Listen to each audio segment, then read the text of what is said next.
बोले गंगा मैया की जय, बोले सत्य सनातन धर्म की जय, बोले एकादशी माता की जय। पतित पावनी कलिमल हारिणी मंगलकारिणी मोक्षदायिनी माँ गंगा मैया का ये पवित्रतम तीर्थ हर की पैड़ी ब्रह्मकुंड है। माघ का महीना शुक्ल पक्ष, आज एकादशी की पावन तिथि। युधिष्ठिर भगवान श्री कृष्ण से प्रश्न कर रहे हैं कि साधु कृष्णत्वया प्रोक्ता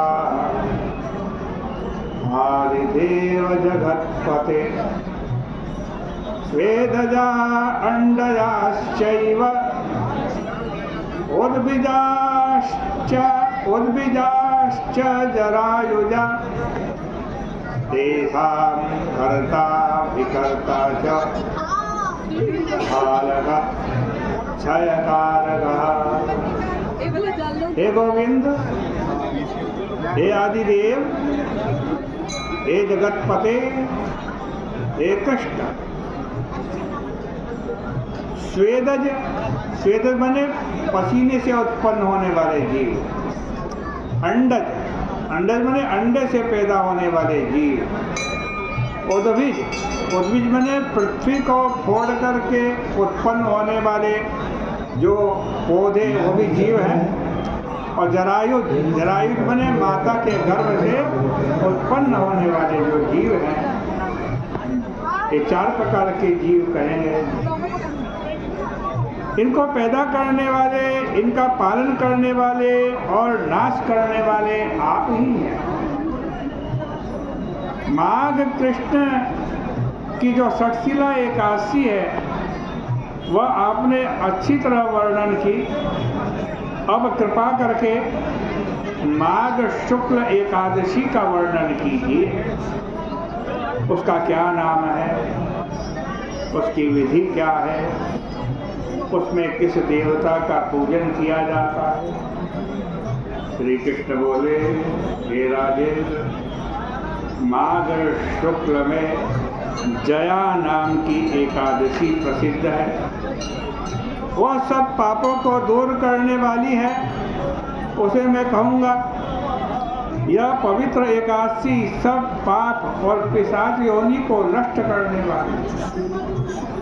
इसका व्रत करके मनुष्य प्रेत योनि में नहीं जाता। हे राजन, इससे बढ़कर पाप को दूर करने वाली और मोक्षदायक कोई दूसरी तिथि नहीं है। इसलिए यत्नपूर्वक इसका व्रत करना चाहिए। इसकी बड़ी सुंदर कथा है जो पुराणों में कही गई है, उसको सुनिए। भगवान कह रहे हैं, मैंने पद्म पुराण में इसकी महिमा का वर्णन किया। एक समय इंद्र स्वयं लोक में राज्य कर रहे थे, स्वर्ग लोक में। देवता उस मनोहर स्थान में सुख से निवास करते थे। देवता अमृत पान करते थे और अप्सराएं उनका सेवन करती थी। वहाँ कल्प वृक्षों से सुशोभित नंदन नाम का वन था। यहाँ अप्सराओं के साथ देवता क्रीड़ा करते थे। हे राजन, एक समय इंद्र भी अपनी इच्छा से विहार करने लगा। एक समय इंद्र ने बहुत प्रसन्नता से 50 करोड़ नायिकाओं के साथ नृत्य किया, गंधर्व गान करने लगे। वहाँ पुष्पदंत नाम का गंधर्व गान कर रहा था। चित्रसेन नाम का गंधर्व, उसकी पुत्री मालिनी और चित्रसेन की स्त्री वहाँ आई। मालिनी का पुष्पवान नाम का जो पुत्र और पुष्पवान का माल्यवान नाम का पुत्र हुआ। पुष्पवती नाम की गंधर्वी माल्यवान गंधर्व पर मोहित हो गई।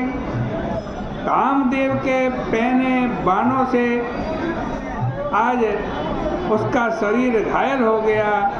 उसने अपनी सुंदरता से युक्त स्वरूप तथा भाव और कटाक्ष से माल्यवान को वश में कर लिया। उसके रूप को सुना, उसकी भुजा तो मानो कामदेव ने गले में फांसी बनाई हो ऐसी। चंद्रमा के समान मुख है और नेत्र कान तक लंबे हैं। हे राजन, कानों में कुंडल शोभा दे रहे हैं। वह सुंदर आभूषणों से सुशोभित थी।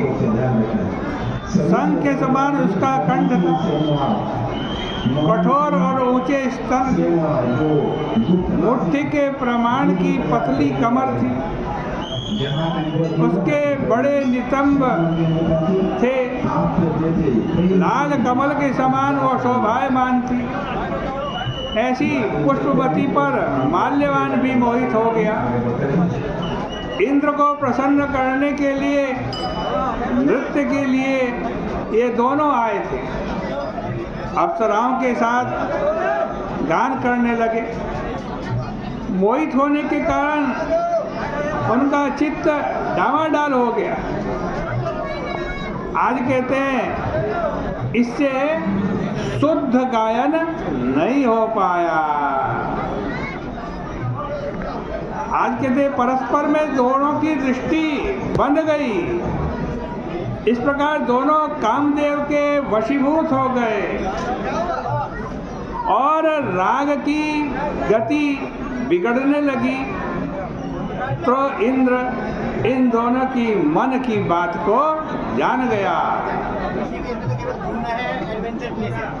तब इंद्र ने इसको अपना अपमान समझा और कुपित होकर के दोनों को शाप दे दिया। कहा कि मेरी आज्ञा भंग करने वाले मूर्ख पापियों, तुमको धिक्कार है। तुम दोनों पिशाच बन जाओ, मनुष्य के लोक में जाकर अपने कर्म का फल भोगो।